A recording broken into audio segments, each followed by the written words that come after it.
Ó Mãe Santíssima, intercedei por nós para que possamos bem compreender os ensinamentos de vosso Divino Filho, nosso Senhor e Salvador Jesus Cristo, e as explicações dos pais da Igreja. Ó Virgem Imaculada, ofereço-vos este trabalho e peço que abençoais aqueles que o ouvirem, e que seja para a maior honra e glória de Deus. Amém. Senhor onipotente, purificai o meu coração e os meus lábios. Vós, que purificastes os lábios do profeta Isaías com carvão em brasa, e dignai-vos, por tal modo, purificar-me com a vossa misericórdia, para que possa dignamente anunciar o vosso santo Evangelho. Por Jesus Cristo nosso Senhor. Amém. Senhor, abençoai-me.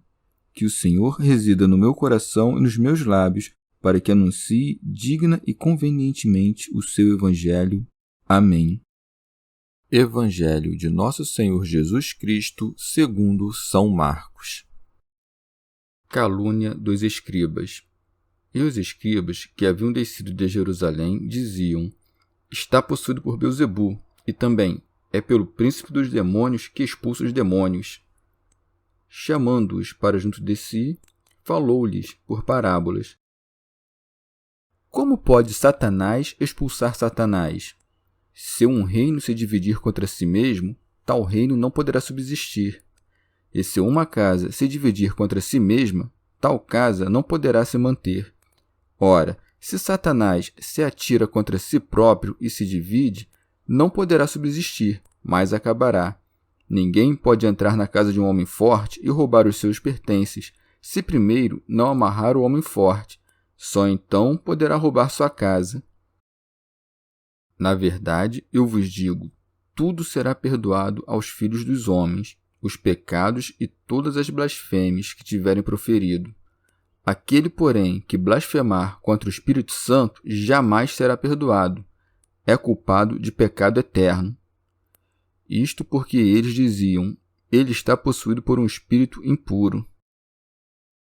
Comentários dos Pais da Igreja. São Beda. Mas há grande distância entre aqueles que não compreendem a palavra de Deus por conta da lentidão da inteligência, como foram aqueles sobre os quais se falou, e aqueles que, de caso pensado, blasfemam contra aquilo que compreendem. Sobre estes, acrescenta o evangelista. Os escribas que tinham descido de Jerusalém diziam: está possesso de Beelzebu. Pois aquilo que não puderam negar, esforçam-se por perverter com uma interpretação maliciosa, como se não fossem obras da deidade, mas do mais imundo dos espíritos, isto é, Beelzebu, que era o deus de Acaron. Com efeito, Beel significa homem e Zebub é mosca.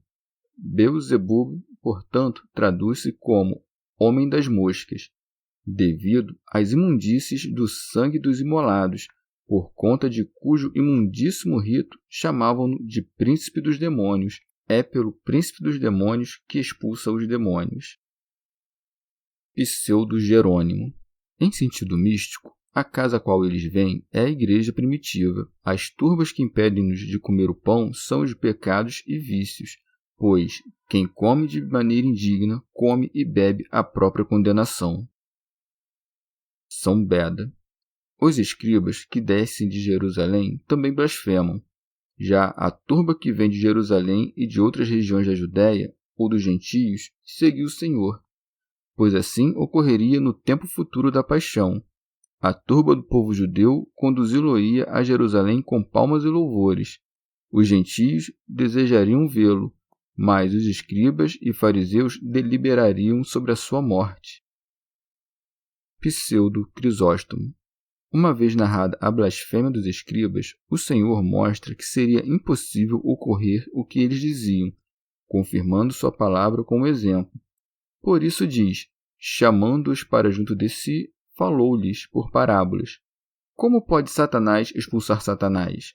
Como se dissesse: um reino dividido contra si por uma guerra civil é necessariamente destruído, coisa que também se vê numa casa e numa cidade. Por conseguinte, ainda que o reino de Satanás esteja dividido em si mesmo, de tal modo que Satanás expulse Satanás dos homens, a destruição do reino dos demônios está próxima, pois o reinado deles consiste em terem os homens submetidos. Se, pois, são rechaçados para longe dos homens, isto não é outra coisa senão a dissolução de seu reino. Se, de outra parte, ainda mantém o poder sobre os homens, é manifesto que o reino do maligno ainda está de pé e não está dividido contra si mesmo. Comentários de São Tomás de Aquino em forma de glosa. E como já mostrara com o exemplo que um demônio não expulsa o outro, mostra de que maneira pode este ser expulso, dizendo: ninguém pode entrar na casa de um homem forte e roubar os seus pertences, se primeiro não amarrar o homem forte. Só então poderá roubar sua casa. Teofilacto Diócrida. O exemplo consiste no seguinte: o forte é o demônio, seus pertences são os homens nos quais é acolhido. Portanto, a não ser que alguém antes vença o demônio e o prenda, de que maneira dele roubará seus pertences, isto é, os endemoniados? Assim também sou eu, que roubo seus pertences, isto é, liberto os homens do sofrimento demoníaco. Primeiro, prendo os demônios, venço-os e sou seu inimigo. De que maneira, pois, dizeis que possuo Beelzebu e, sendo amigo dos demônios, expulso-os? São Beda. O Senhor também prendeu o forte, isto é, o diabo, vale dizer. Fez cessar sua sedução sobre os eleitos. E, tendo entrado em casa, isto é, no mundo, roubou sua casa e seus pertences, isto é, os homens. Pois, subtraídos estes últimos aos laços do diabo, uniu-os à sua igreja. Ou roubou sua casa, pois distribuiu todas as partes do mundo, que outrora eram dominadas pelo antigo inimigo, aos apóstolos e seus sucessores, para que convertessem os povos ao caminho da vida. De outra parte, o Senhor mostrou que cometiam um grande crime aqueles que, sabendo ser algo próprio de Deus, declaravam tratar-se de algo próprio do diabo, acrescentando: na verdade, eu vos digo, tudo será perdoado aos filhos dos homens, os pecados e todas as blasfêmias que tiverem proferido. Com efeito, todos os pecados e as blasfêmias não serão perdoados de maneira desordenada a todos os homens, mas aqueles que tiverem nesta vida feito digna penitência por seus erros.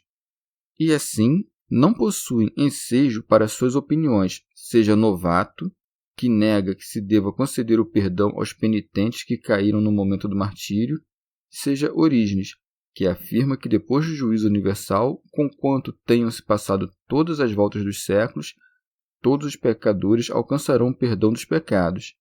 As palavras seguintes do Senhor refutam os erros destes últimos, acrescentando: aquele, porém, que blasfemar contra o Espírito Santo jamais será perdoado. Pseudo Crisóstomo. E com efeito, diz o Senhor que a blasfêmia proferida contra ele tem perdão, pois naquele momento ele parecia um homem desprezado e da mais baixa condição. Mas a injúria contra Deus não tem perdão. E por seu turno, a blasfêmia contra o Espírito Santo é feita contra Deus. Com efeito, a obra do Espírito Santo é o reino de Deus, e por isso, diz o Senhor, que é imperdoável a blasfêmia contra o Espírito Santo.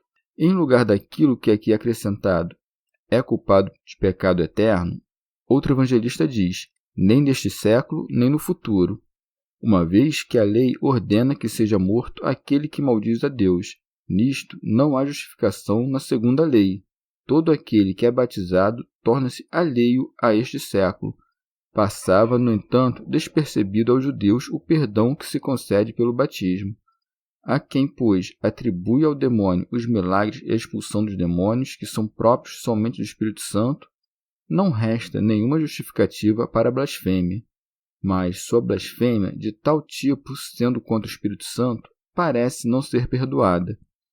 Por isso, o evangelista, explicando-o, acrescenta: isto porque eles diziam, ele está possuído por um espírito impuro.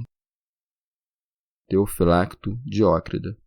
Deve-se compreender que não alcançarão perdão se não se arrependerem. Uma vez que se escandalizavam pela condição humana de Cristo, mesmo que não se arrependessem, tinham alguma escusa e obtinham algum perdão. pseudo-Jerônimo. Ou diz isso porque não merecerá fazer penitência para que a receba aquele que, compreendendo que era o Cristo, disse ser ele o príncipe dos demônios. São Beda. Nem aqueles que creem que o Espírito Santo não é Deus são aprisionados pelo crime de uma blasfêmia imperdoável, pois fazem-no guiados não pela inveja diabólica, mas pela ignorância humana. Santo Agostinho. Ou a própria impenitência é a blasfêmia contra o Espírito Santo, que não será perdoada, pois aquele que entesoura para si um coração impenitente diz, seja pelo pensamento, seja pela boca, uma palavra contra o Espírito Santo, pelo qual são perdoados os pecados. Acrescenta o evangelista. Isto porque eles diziam, ele está possuído por um espírito impuro, para mostrar que daí brotou a causa pela qual disse isto, por dizerem que ele expulsava o demônio em virtude de Belzebu. Não por se tratar de uma blasfêmia que não se perdoa, uma vez que também esta é perdoada, se alcançar-se uma justa penitência. Mas daí ergueu-se a causa para que aquela sentença fosse proferida pelo Senhor, tendo sido feita menção do espírito imundo, o qual o Senhor mostrou estar dividido contra si mesmo por causa do Espírito Santo, que também torna indivisos aqueles que reúne, perdoando os pecados que provocam a divisão interna. A este dom do perdão não resiste senão quem tem a dureza de um coração impenitente, pois, em outro lugar, os judeus disseram sobre o Senhor que ele teria um demônio, mas ele ali não disse nada sobre a blasfêmia contra o Espírito Santo, uma vez que não lançaram mão do espírito imundo, de tal maneira que se pudesse mostrar pelo testemunho dos mesmos judeus que ele estava dividido em si mesmo, como estaria Belzebu, pelo qual disseram que os demônios poderiam ser expulsos. Chegamos ao fim de mais um dia de comentários da Catena Áurea. Muito obrigado por ficarem até aqui, que Nossa Senhora derrame suas graças sobre nós e até amanhã.